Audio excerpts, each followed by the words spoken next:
Welcome to Chapter 9, Sex and Gender. Please take notes. I'd like to begin by considering the case of Caster Semenya.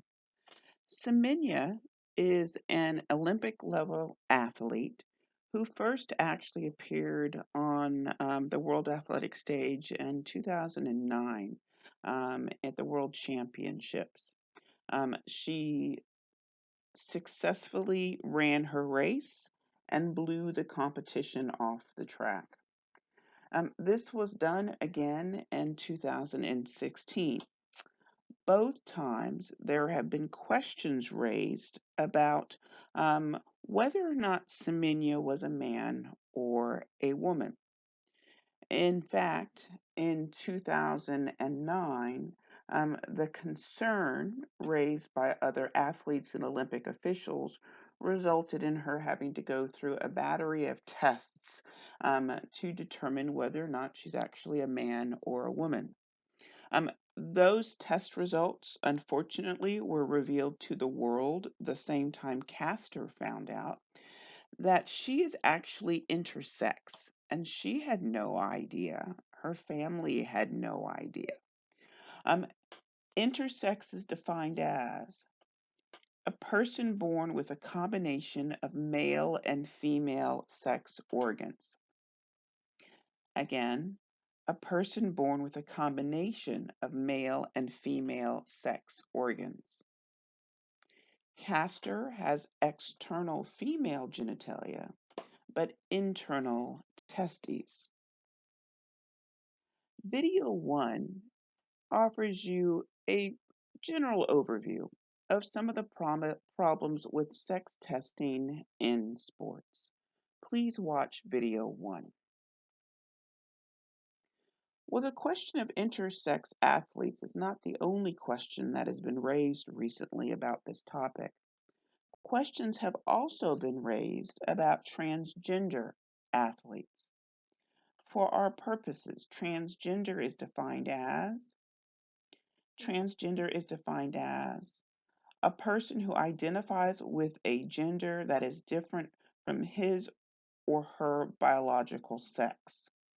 Again, a person who identifies with a gender that is different from his or her biological sex. Some examples of transgender athletes include high school wrestler Mac Beggs, who was biologically born female but has transitioned to male. But during the time when Mac was a high school wrestler, the rules in Texas were that you had to wrestle under or in the category based on the sex with which you were born. So Mac had to wrestle against the girls, even though he had transitioned to male, including taking male hormones like testosterone. There's also MMA fighter Fallon Fox, who biologically was born female, but was born male, but has transitioned to female. Last but not least are Terry Miller and Andrea Yearwood. Video 2 is about them and their experience as transgender track stars. Please watch video 2. With this in mind, let's get a couple of basic definitions out of the way. For our purposes, sex is defined as anatomical variations between males and females.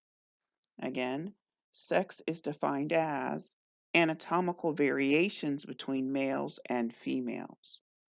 So sex is biological. It refers to your chromosomes, whether they're XY or XX. On the other hand, gender is the socially learned expectations and behaviors associated with members of each sex. Again, socially learned expectations and behaviors associated with members of each sex. So they're associated with either being male or female. Gender is socially constructed, and it can vary tremendously depending on where you are in the world and the norms of the society that you happen to be a part of. For example, let's consider the Wadabi. The Wadabi are nomadic herders and traders that live more or less in the Niger, Nigeria, Cameroon, Chad, and Central African Republic region. So, kind of within that red outline on the map. The Wadabi has a culture that's radically different than what we assume to be the norm in the United States. For example, in Wadabi culture, it is the men who wear makeup. The men primp and preen to attract women. And one of the big events in the Wadabi social calendar is the Goral festival, in which men dress up and dance and perform in an effort to attract women. Now, the Wadabi women are absolutely beautiful, but they're not the ones who are supposed to wear makeup. They're not the ones who are trying to attract someone else. They are the choosers. They are the ones who select their partner or mate. And at any point in time, she can choose someone else. She can move on to a different relationship. So, Wadabi approach to sex and gender is a little different than what we normally experience in the US. Similarly, in some Native American cultures, there were the Burdash, or two spirits. The Burdash were transgender Native Americans, men who dressed and lived as women and married other men, or women who dressed and lived as men and married other women. The Burdash were accepted by their culture, and in fact, they were thought to be the best educators in the tribe. The reason being is parents felt the Burdash could give their children a balanced perspective of what it meant to be a man or a woman. So again, the Burdash, transgender Native Americans who were thought to be the best educators in the tribe. That brings us to a discussion of sex ratios. Sex ratio. For our purposes, sex ratios are defined as sex ratios are defined as the ratio or percentage of men and women in a society. The ratio or percent of men and women in a society. So it's really the number of one sex relative to the numbers of the opposite sex in the society. The map on your screen gives you an indication of what the sex ratios are actually like around the world. So countries in pink have more females than males. Countries in green have approximately the same number. And countries in blue have more females than males in their society. Sometimes, though, there is a sex ratio imbalance in a society, a sex ratio imbalance. In other words, an imbalance in the number of males and females in the society. So if you think back to the map on the previous slide, there is an imbalance in the number of males to females in the United States, but a balance between males and females in a country like Australia. So there are some reasons for the sex ratio imbalance. This is not an exhaustive list, but it is an overview. The first reason is what's known as female infanticide. Female infanticide. This is the systematic killing of female children. Again, it's the systematic killing of female children. In some parts of the world, parents don't want a daughter, or there's a significantly higher preference for sons, and this can result in them killing their female babies or female children. Female infanticide, historically, it can be found in countries like India and China, where there's a strong preference for males over females. The second reason for a sex ratio imbalance is geographic mobility. Geographic mobility. Geographic mobility refers to the migration or immigration of people from one country to another. Typically, this migration is the result of or a search for economic opportunity. And typically, when a family or group is going to migrate, they send their sons to migrate ahead of the family, or their husbands to migrate ahead of the family, establish a foothold or an encampment or a home, and then the women and children come later. This results in an imbalance because you have men who've left and there are women and children who are left behind. The greatest example of geographic mobility that took place in the United States was the California Gold Rush. During this time period, you had a lot of men who went out west to seek their fortune, their financial fortune, and leaving a lot of women behind on the East Coast. Estimates are that during the California Gold Rush, men outnumbered women by more than 12 to 1. In other words, there were about 1,222 men for every 100 women during the California Gold Rush. So, geographic mobility. Number 3 is health and diet. Health and diet. In general, in many parts of the world, men and boys eat first, women and girls eat last. And if all that's left in the pot is a bone, if you're a girl, that's all you're getting. So that negative impact on you physically, in terms of the food you have access to, often results in a health and diet issue. Number 4 is life expectancy. Life expectancy. Um, this is an aging issue, and for many societies around the world where health and diet is relatively equal, women tend to outlive men. And so there's a life expectancy issue. If you look at retirement communities, senior living facilities, you typically find significantly more old women than you do old men. So that results in a sex ratio imbalance. Finally, you have war. War. Societies tend to send their young men to war more than they send their young women to war. And the result is a sex ratio imbalance on the home front. So those are the primary reasons for the sex ratio imbalance.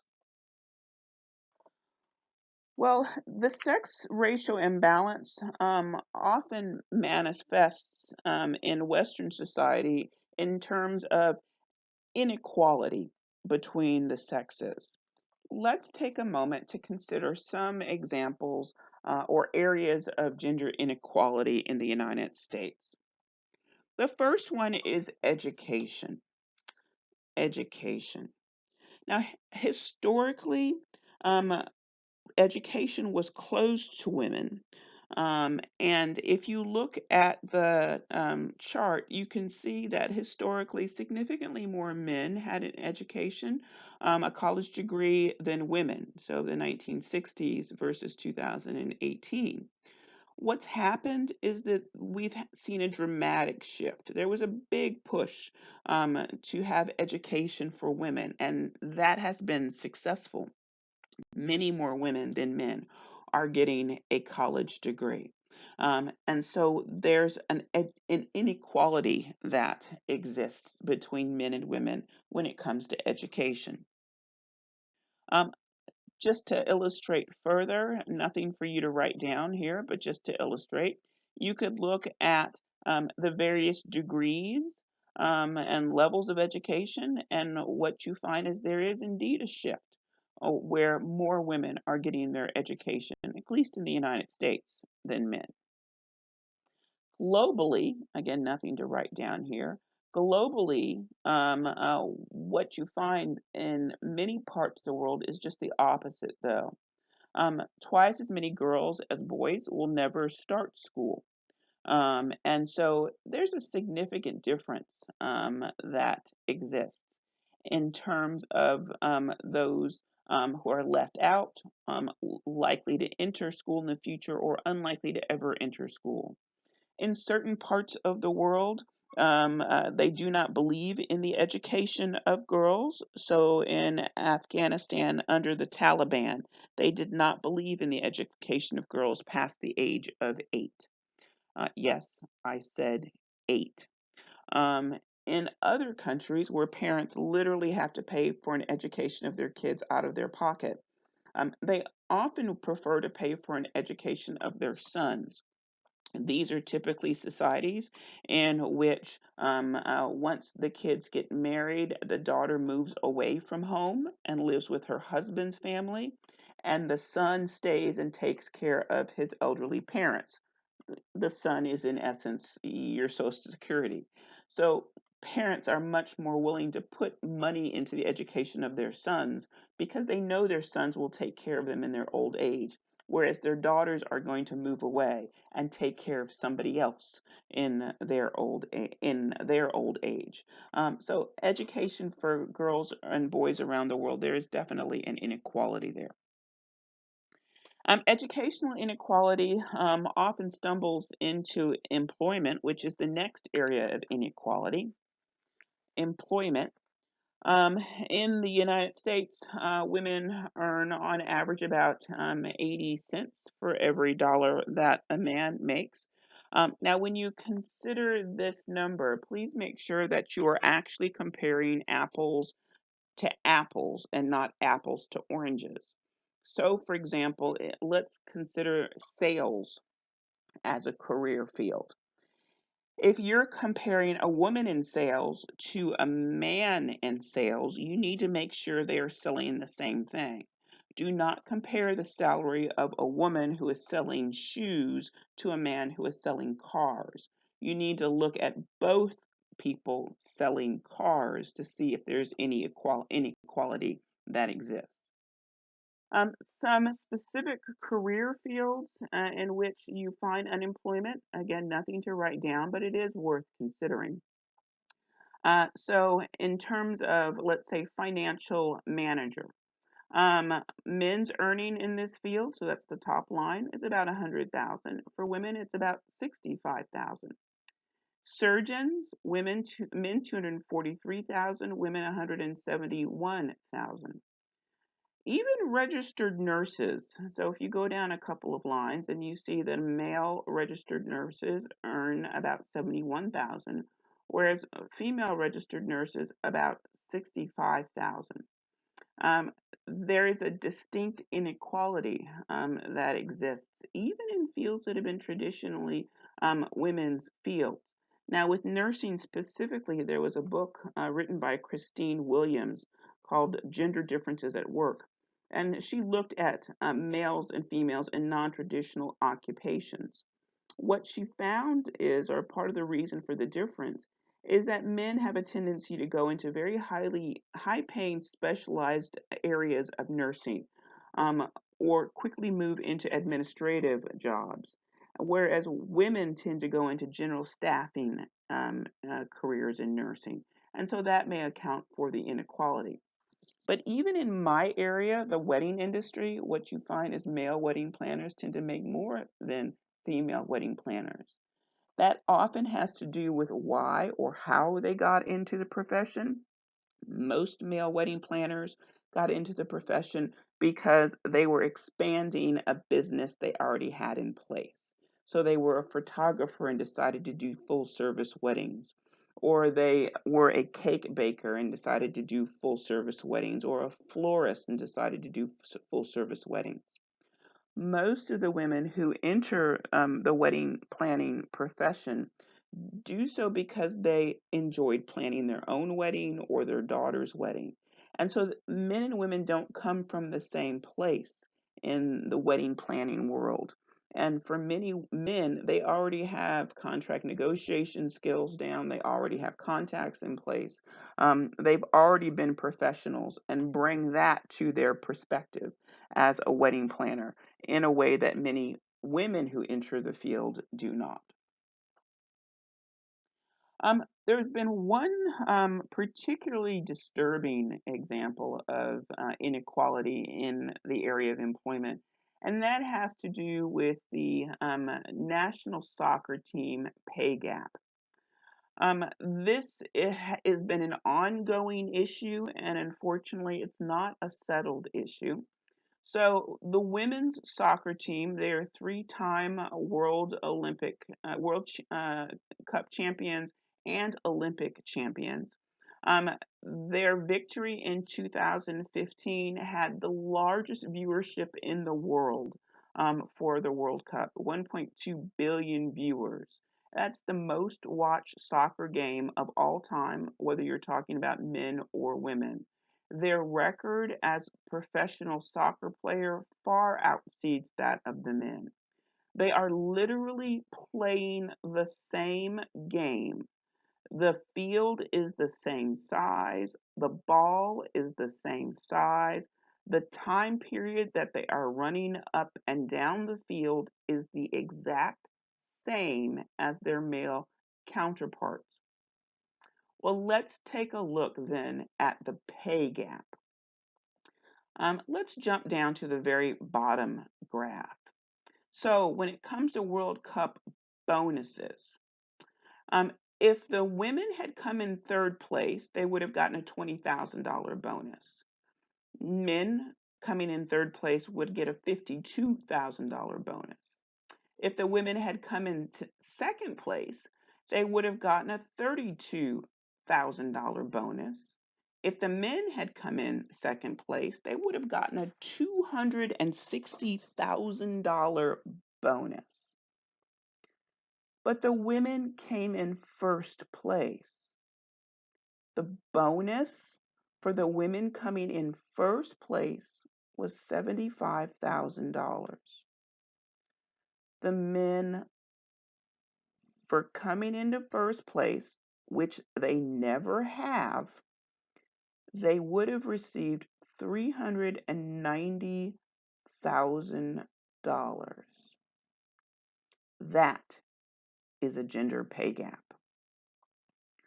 Well, in 2019, the women's soccer team sued the U.S. Soccer Federation for gender discrimination based on the inequality of pay. I mean, they're playing the same number of games, but look at the upper right-hand corner with the graph. Playing 20 games, their salary, if they won it all as women, they would get $99,000. If they won it all as men, they would have gotten $293,000. Again, keep in mind, the men have not been winning. Well, this year in 2020, a U.S. district judge ruled against the women in their class action lawsuit about unequal pay. So pay discrimination can have a massive impact on your income. $75,000 is nice, but I sure as heck would prefer that $390,000 for literally doing the same thing. The area of inequality as it was in reference to employment occurs across the country. If you look at the map, the gender pay gap, you can look at specific states and see where the inequality exists the most, or even look at your home state. So Texas, women make about 79% of what men make. In California, where many of you are from, in California, women make about 84% of what men make. But look down in Louisiana. In Louisiana, women make about 65 to 70% of what men make. Same thing for Utah and Wyoming. So there is a massive pay gap that exists across the country. On the right-hand side of the page, it gives some insight to the Equal Pay Day. The Equal Pay Day refers to how long it takes for women to work through a year to finally make enough money to equal what men have been paid over the course of that year. It varies tremendously depending on your race or ethnicity. The thing you need to really consider or question is, why does this matter? Why is this important? Well, it's important not only for the fundamentals of being fair for people doing the same work, but it also is important if you think about a statement I made previously about the sex ratio imbalance. Women tend to outlive men. Women are living longer, but earning less money.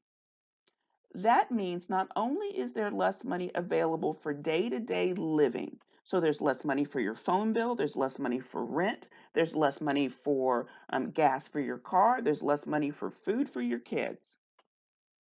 But it also means there's less money to save. And if you're outliving men and you can't afford to save anything, what are you going to live on in your old age? This is not simply a women's issue. Men should equally be upset about this issue, because what it means is that if you get married and your partner is putting in 20, 30, 40, 50 hours a week, time away from family, she's not being compensated in the same way her male counterparts are, which means you don't have as much money coming into your home for food, groceries, rent, or to put aside in her old age when she happens to outlive you. So this is a fairness issue on many, many levels. The next area of inequality to consider is healthcare. Healthcare. It's a two-part issue in healthcare. First part has to do with discrimination by physicians. Researchers have shown that doctors simply do not take women's health issues as seriously as men's. Doctors are more likely to run tests if men are complaining about feeling unwell, where for women, they're more likely to give a prescription, say you need to go home and rest, and say you're just stressed. So there's inequality with physicians. The second has to do with medical research. Historically, now there have been some laws to change this. Historically, medical research oftentimes only involved men. And the problem with this is that men and women's bodies are very different. And so, how men would respond to a drug is not necessarily the same as how women would respond to a drug. There was a very famous study done a few years ago that looked at a breast cancer drug. While men do get breast cancer, by and large, the vast majority of people who get breast cancer are, in fact, women. This particular study only had male participants. There were no women in the study. So they were creating a drug that would predominantly be used on women, but didn't include any women in the study. So yeah, there is some significant inequalities in healthcare. Then let's consider home life. Home life. Home life is extremely important when you consider gender inequality. The images on the screen are nothing for you to write down, but it does highlight some of the questionable issues or issues associated with household activities. So when it comes to the average amount of time spent on household activities, let's look at the image on the left. Men spend on average 1 hour and 25 minutes per day on household activities. Women, on the other hand, spend on average 2 hours and 15 minutes on household activities. We're not referring to a housewife specifically here. We're talking about women who were equally as employed as their spouses or partners. Looking at the other slide, what we find is the division of labor between two full-time working parents. So this breaks it down even further. Mothers spend more time managing and scheduling children's activities than fathers do. Even during this COVID period, this pandemic period, with both parents working at home and working on their own jobs, both parents being physically there, women are spending significantly more time than men watching and taking care of the children. This brings to mind the leisure gap. There is a gap in the amount of leisure time or free time that men and women have. So, if this particular graph looks at it around the world, so in Italy, men have almost 80 minutes more free time per day than women do. United States, if you look down a little further, it's almost 60 minutes more, excuse me, almost 40 minutes more free time than men do. Norway is one of the countries that's pretty balanced, pretty equal. So why does the leisure gap matter? The leisure gap really refers to or is about your ability to recharge, your ability to have some time for yourself, your ability to recover and repair physically and emotionally from the responsibilities of your day. Men have and take more time to do so than women. Home life and the inequality in home life also includes IPV. IPV stands for intimate partner violence. Intimate partner violence. Women are more likely to be killed by their spouse or partner than men. They're more likely to experience violence from their spouse or partner than men. So, beginning with violence, what you find, if you look on the left, is that women experience significantly more violence than men. And if you look on the right, they're much more likely to be killed by their intimate partners than men. After home life, we have entertainment. Now, entertainment is one of those areas you would assume there would be some level of equality between men and women, but unfortunately, it's not because entertainment also is kind of a form of employment, right? I mean, the actors and actresses are being employed to entertain us. So let's consider some of the inequality that's existed for actors and actresses in the field of entertainment. Beginning with the Netflix show The Crown, it's been a multi-season show, still on air. Well, a couple of years ago, it was revealed that Matt Smith, so he's the person who plays the character of Prince Philip. He was making $11,000 more per episode than Claire Foy. Claire Foy is the person who was playing Queen Elizabeth. The Crown is about Queen Elizabeth. It's not about Prince Philip. He is and has a side part to the whole production.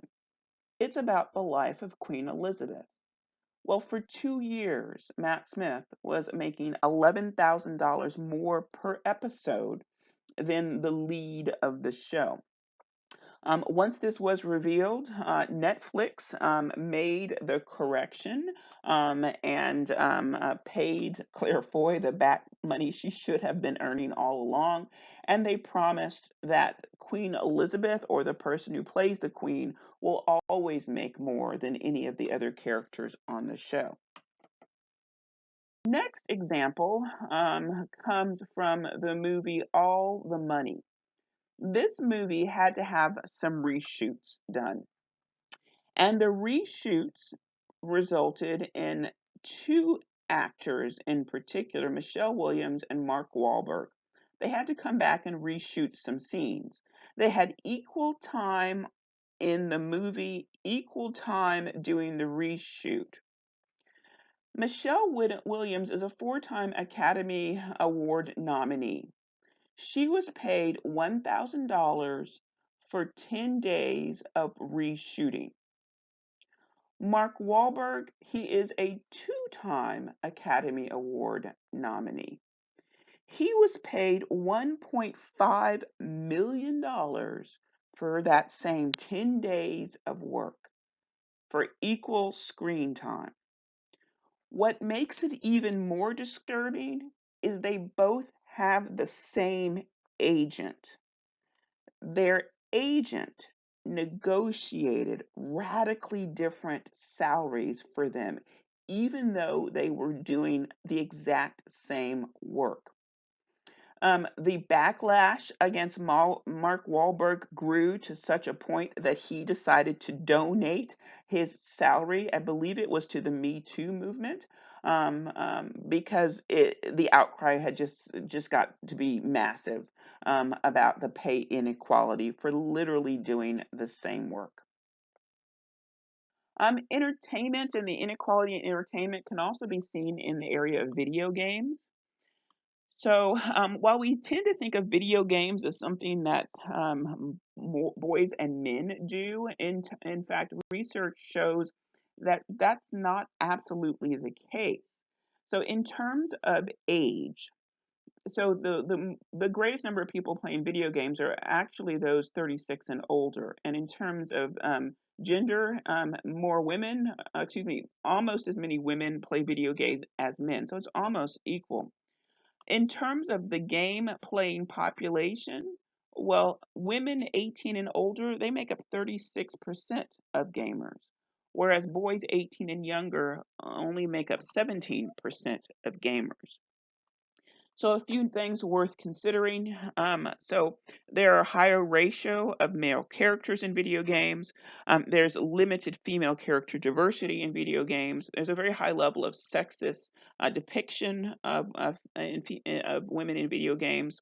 And there's limited character environment and play customization, and limited exploration. In the top 1,000 video games, overall, male characters are 4 times more common than female characters, but again, 36% of the players are women age 18 and older. That leads us to areas of inequality in politics. No, you do not have to write down this list of women in politics, but it is worth noting or considering the number of women who are leaders in 2020 around the world. Let's see, 87 countries have or have had women elected as heads of state as of November 2019. This is over the years, but the list with the bullet point shows you specifically who's in charge right now. There are a few things to know about women, or about inequality in politics, and a few reasons why there's inequality. First, First, women are still underrepresented in law and business.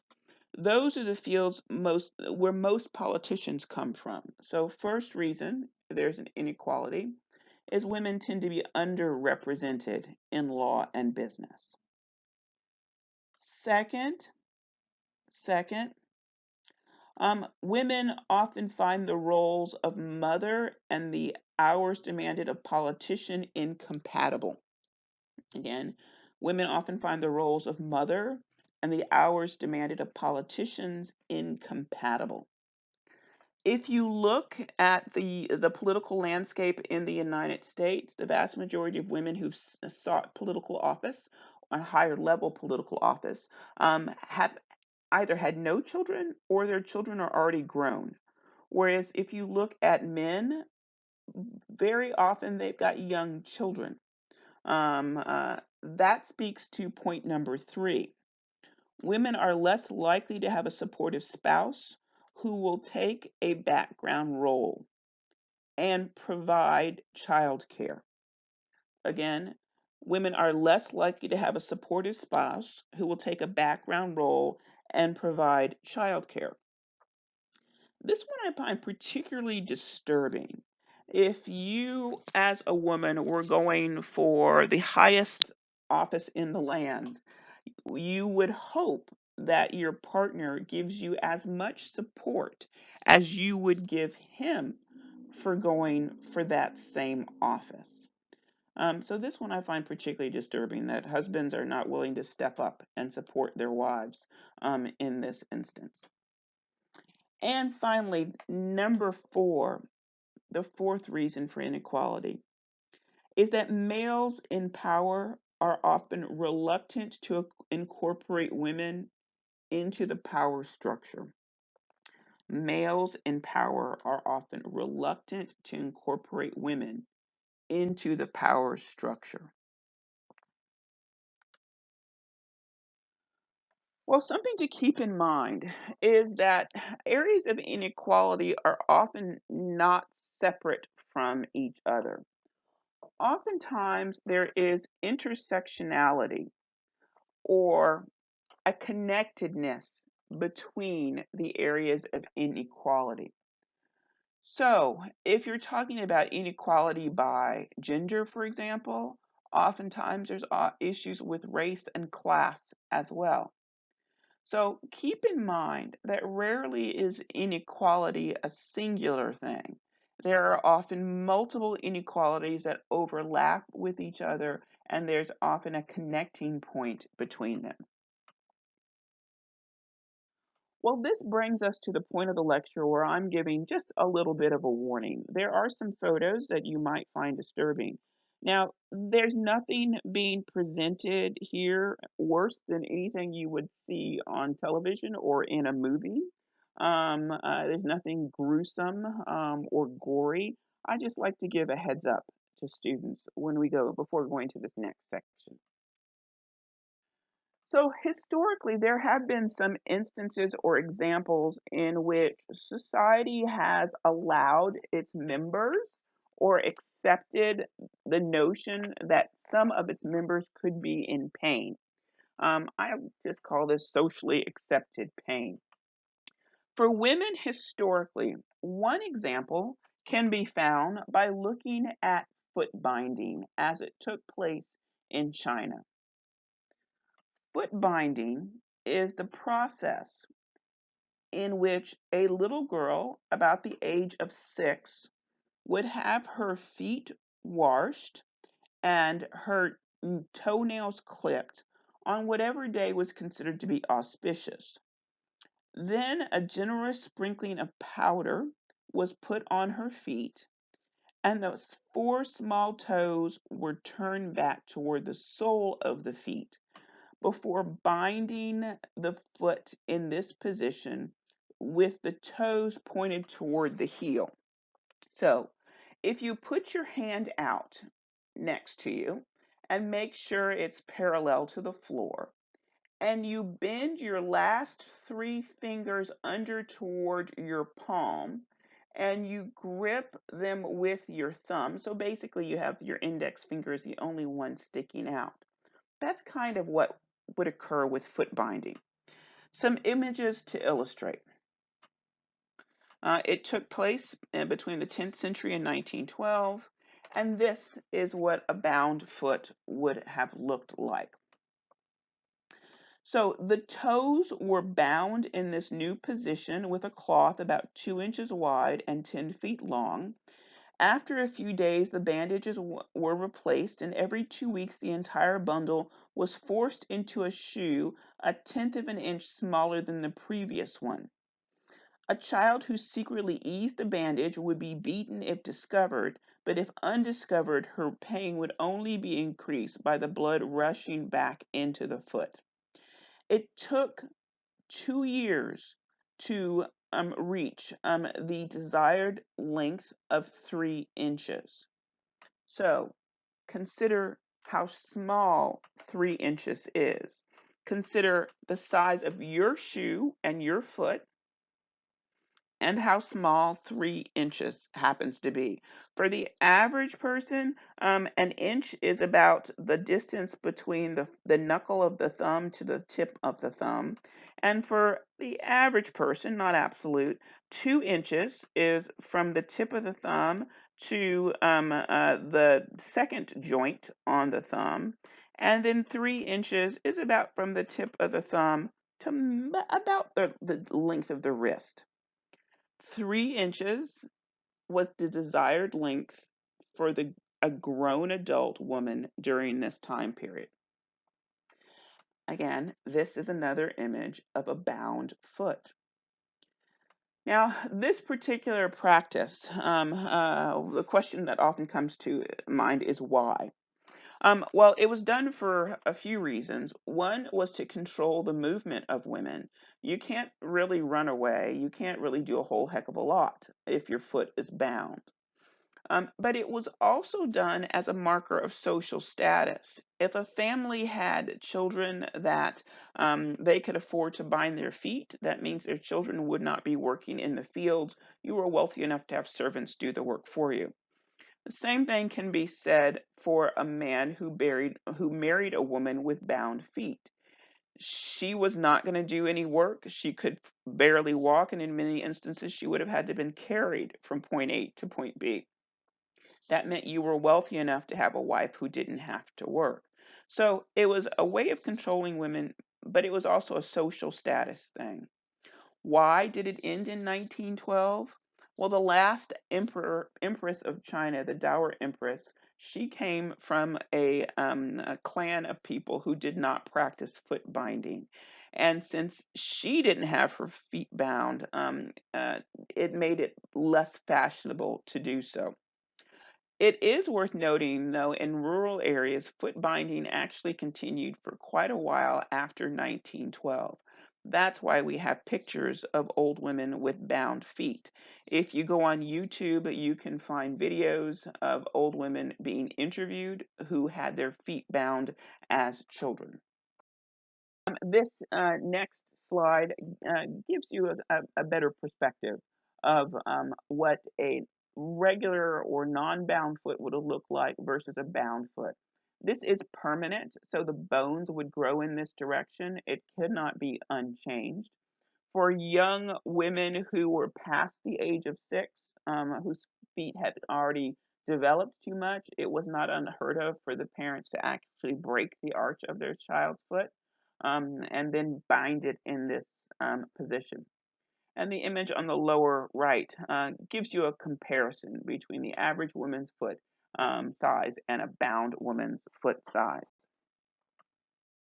So, is there a comparison? Can anything be a comparison be made historically in Western society? Some would argue that corseting would be an example. There are some accounts of young girls actually dying from corseting, whereas when they were being laced up. The extreme that you see of the woman in the image on the left, that would be tight lacing, and that was not the most common form. Most women did it to really give them more of the hourglass shape, but they wouldn't necessarily lace down as tightly as in that image. But the image on the right shows you, though, is what corseting does to the internal organs. So your intestines and your ribs, all of those are shaped differently as a result. Your breathing capacity is negatively impacted as a result. If you ever watch or movies or read accounts where they have the heroine fainting, oftentimes women were fainting because they couldn't breathe. They weren't getting enough oxygen in. In contemporary society, what would be the equivalent to foot binding? Well, probably wearing high heels. If you look at the x-ray, the position of a woman's foot in high heels is very similar to the position of a bound foot. And um, medical professionals have discussed the problems that heels have and the problems that occur as a result of wearing the heels. So stress on delicate foot bones, bunions, stress on the big toe, fractures, leg and back injuries from missteps, twisting tendon damage. In the early 2000s, a toe surgery became a popular thing in some social categories. And this surgery was designed to take off or amputate the second toe down shorter. And this is for women whose second toe was longer than their big toe to make it easier for them to wear high heels. Well, you might argue that high heels are not a requirement, it's a choice. Depends on where you are. In 2016, there was a lawsuit over in the UK that addressed the requirement for women to wear high heels in some workplaces. Sadly enough, in 2017, a change to what's known as the work dress code was actually rejected. And so over in the UK, yeah, a woman can be required to wear high heels to work.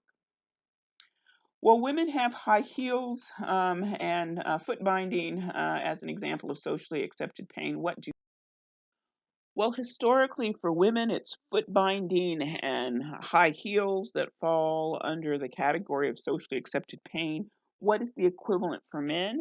The equivalent for men is being castrated or becoming a eunuch. Don't worry, I do not have images of castrated men in this slideshow. So there are a few places around the world in which it was historically socially acceptable to castrate men. They include China, Italy, India, and in various parts of Africa. In various African nations, you could find examples of men being castrated. Let's start with China. So in China, particularly for men who were seeking employment in the Forbidden City, in the palace, the royal palace. The rule there was no intact men were allowed to sleep in the palace overnight. But the palace, as you can see from the image, was this massive structure which needed caretakers. The emperor was not going to be the one doing the work. His concubines, which could number in the hundreds, they were not going to be the ones doing the work. So castrated men were the preferred workers in the palace. The reason that they felt men needed to be castrated is, well, there were hundreds of concubines. The emperor did not want anyone else other than him possibly impregnating one of his concubines. And so the solution was having male eunuchs do the job. The castration process was brutal. I'll just say it involved a hole with a chair and a knife and about a 50% survival rate. The men at the time would have kept their parts in a little box, and every time they went up for a career promotion, they had to present their parts. And when they died, their parts were buried with them. Um, why would a man choose to do this? So we're not necessarily talking about people forced to do this, but choosing to do this. It was a way for them to improve the social status of them, not only themselves, but their family. Because if you got a job working in the royal palace, well, then you were in a position to improve your life and the quality of your family's life forever. So that's often why men chose to do so. The image on the right, the person in the center is the last empress of China. So the Dowager Empress, she's the one who outlawed foot binding. But all the men around her carrying her on the platform would have been eunuchs. Be a eunuch though in China, you could actually rise to a pretty important position. You could gain some wealth, some status doing that. So, for example, consider Admiral Zheng He. He was considered one of the greatest explorers in the world. During the Ming Dynasty, he went on an exploration to, let's see, parts of Africa, Arabia, and India. He had 317 ships in his fleet and 28,000 crewmen. I would encourage you to go do a Google search of looking at the size of his ships versus the size of the ship Columbus sailed on. His ship made Columbus's ship look like a dinghy. A person who was a eunuch in China could rise to a significant position in the society. The next place historically where you could find examples of eunuchs was in India with the castrati. The castrati were singers, originally started singing for the Catholic Church, and then eventually they were traveling performers. And the man on the screen was the last castrato who died in 1922. You can go on YouTube and they have audio clips of him singing. The castrati, these were started off as young boys who were castrated to be in the church choir. Young boys often have a fairly high voice, but as they age and hormones kick in, their voice tends to drop. And that means they're no longer qualified to sing in the church or in the choir in the church. Their parents oftentimes would depend on their young sons to help provide an income for the family. So the parents would have their sons castrated as a way of ensuring that their voices didn't drop. Unfortunately, some parents chose to do this even though their kids weren't in the choir just yet. And sometimes their kids made it into the choir and sometimes they didn't. Anyhow, you can go on YouTube and hear the Las Castrato singing. That brings us to India. In India, you have eunuchs, which are known as the hijras, and these are individuals who are castrated males, who are often referred to as the third sex. Um, Hijras, historically, their role was very similar to what you would have found in parts of Africa. Their role was to guard the harems, to keep the women in the harems safe. The harems were made up of often hundreds of women, and there was a need to keep them safe, but also not let them or not put them in a position to be impregnated. So if you look at it historically, they were there to guard and protect the women. Video 4 gives you some insight into eunuchs in contemporary India. There's nothing visibly gruesome in the video, so you don't have to worry about anything from that standpoint. But it does give an interesting overview, so please watch video 4. So what's next? Well, please make sure you review the study guide. Be sure to read Chapter 9 in Sociological U, save your Chapter 9 certificate to the appropriate file on D2L, and do the work in the engagement package. Don't forget we have class check-in session this week. I look forward to seeing you later in the week. I hope you have a great day. Bye-bye.